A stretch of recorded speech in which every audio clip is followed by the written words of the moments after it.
Hello guys, നമ്മളിപ്പോൾ Olympia സ്റ്റേഡിയത്തിന് മുമ്പിൽ കളിയുടെ അവസാന ഘട്ടത്തിലാണ്. എന്താണ് സംഭവിക്കാൻ പോകണമെന്ന് എനിക്കറിയില്ല. ഓക്കെ, നമ്മൾ സ്പെയിൻ തന്നെ ജയിക്കുന്നതാണ്. കാരണം സ്പെയിൻ 2 ഗോൾ അടിച്ചിരിക്കുകയാണ്. ഇംഗ്ലണ്ട് 1-ലാണ് നിൽക്കുന്നത്. ഈ സിറ്റുവേഷനിൽ എന്ത് സംഭവിക്കാം?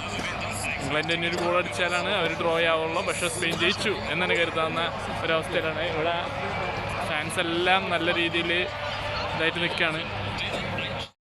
കളി അവസാനിക്കാറായി. ഇപ്പോൾ 2 ഗോളിലാണ് നിലനിൽക്കുന്നത്. ഇംഗ്ലണ്ടിൻ്റെ ഫാൻസ് എല്ലാം നിരാശരാണ്. കാരണം സ്പെയിൻ 2 ഗോളിലും അതേപോലെ ഇംഗ്ലണ്ട് 1 ഗോളിലാണ് നിലനിൽക്കുന്നത്. അപ്പോൾ അവർക്കിനി ജയിക്കാൻ സാധിക്കില്ല. കാരണം കളി അവസാനിക്കാവുന്ന സമയമായി. സോ അവരെല്ലാവരും തിരിച്ചു പോയിക്കൊണ്ടിരിക്കുകയാണ്. അവർ നിരാശയിലാണ്. എനിക്ക് തോന്നുന്നു സ്പെയിൻ ഇപ്രാവശ്യത്തെ യൂറോ കപ്പും എടുക്കാൻ പോവുകയാണ്. കളി ജയിച്ചിരിക്കുകയാണ്. എല്ലാവരും ഭയങ്കര എക്സൈറ്റഡാണ്. ഇംഗ്ലണ്ട് ഫാൻസ് നിരാശരായിട്ട് തിരിച്ചു പോകുന്ന ഒരു കാഴ്ചയാണ് കാണുന്നിരിക്കുന്നത്. വളരെ ഇതാണ്. ഞാൻ യൂറോ കപ്പ് ആദ്യമായിട്ടാണ് ഇങ്ങനെ സ്റ്റേഡിയത്തിന് പുറത്തേക്കാണ് വരാൻ പറ്റുള്ളൂ. ഉള്ളിലേക്ക് കയറാൻ കിട്ടിയില്ല. എന്നാലും കുഴപ്പമില്ല.